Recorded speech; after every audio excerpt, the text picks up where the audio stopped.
If you enjoy my podcast, then please subscribe, give it a rating, and share it with other musicians. I also host another podcast, the Mike Del Ferro podcast, with travel stories, interviews with wonderful people, and more. You will find it on Spotify and all other podcast platforms or via my website, mikedelferro.com.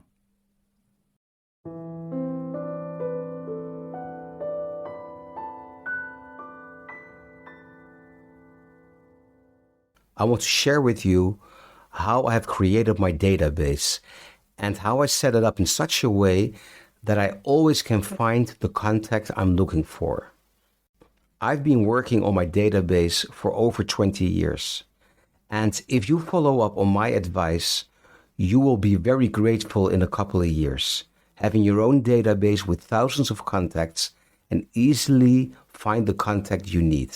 Sooner than you think, you will have thousands of contacts in your database. And how are you going to trace a contact if you only write down a name or just a number or just an email address? So before I continue in terms of software or apps, if you are a Mac user, you can simply use the built-in application Address Book. If you are on a PC, you can simply use Outlook. It doesn't matter. All these apps are very user-friendly. Just make sure you make backups all the time. So if you're going to file a contact, make sure you cover the 6 elements I'm going to talk about right now. 1. The name of the person. Obvious. 2. What does this person do? If it's a musician, then write down the instrument. If it's a violin player, a drummer, pianist, whatever, a singer. But it can also be, of course, a journalist, a promoter, a fan of your music, a photographer, a graphic designer, a sponsor, or maybe a sound engineer. Just make sure you always label the person. 3. The email address. I'm convinced that email is still by far the best way to contact people and to communicate with people. You can file emails. Emails are not too invasive. People can read them when they want. They can reply when they want. Whereas WhatsApp or any other direct messaging can be a little bit aggressive, invasive. You know the feeling. So use email as much as you can. Another great advantage of having many email addresses is that they will serve you to create newsletters, which are also key for your music career. I will talk about newsletters in the next episodes.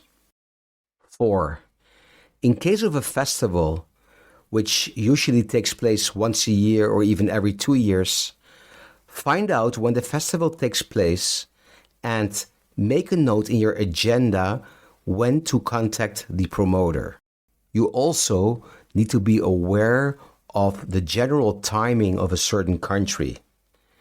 For example, if you want to play in a country like Germany, Switzerland, or Austria, they usually start programming 2 years in advance, even the clubs sometimes. But maybe in South America, they will only program 8 months ahead of time. And in any case, make sure you make a note in your agenda when to contact these people. 5. Write down the city. The city comes in handy for many reasons. Most of them, of course, are obvious, but there are many less obvious reasons why writing down the city is so important. For example, suppose you're playing in Madrid and all of a sudden your bassist gets a food poisoning and cannot play the gig, and you need to call a sub. Then if you search for bass or bassist and Madrid, all the bassists in Madrid, if any of course, will show up in your search. Or maybe you need a photographer in Buenos Aires or a drummer in Prague. It doesn't matter, but if you write down the city and all the other elements, you will always find the contact you're looking for among thousands of contacts in your database. 6.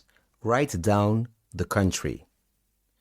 Of course, writing down the country also has many obvious reasons, But let me give you an example here why this is so important. I've been invited to play a couple of concerts in Brazil.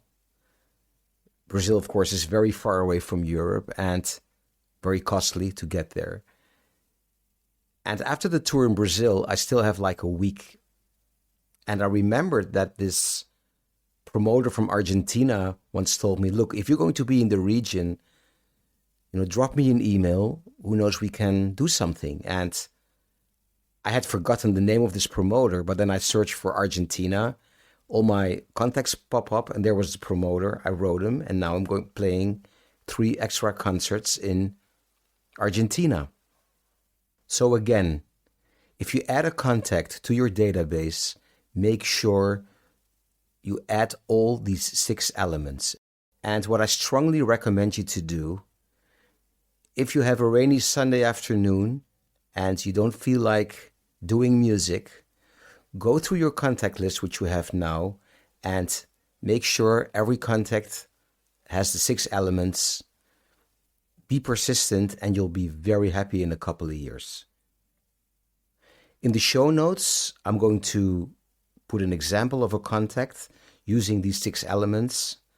And of course, always feel free to contact me or leave me a voice message on SpeakPipe if you have any questions, requests for topics, or private online sessions. Thanks for listening.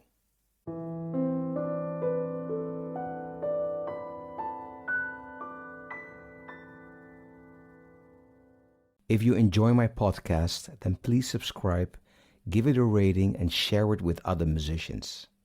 I also host another podcast, the Mike Del Ferro podcast, with travel stories, interviews with wonderful people, and more.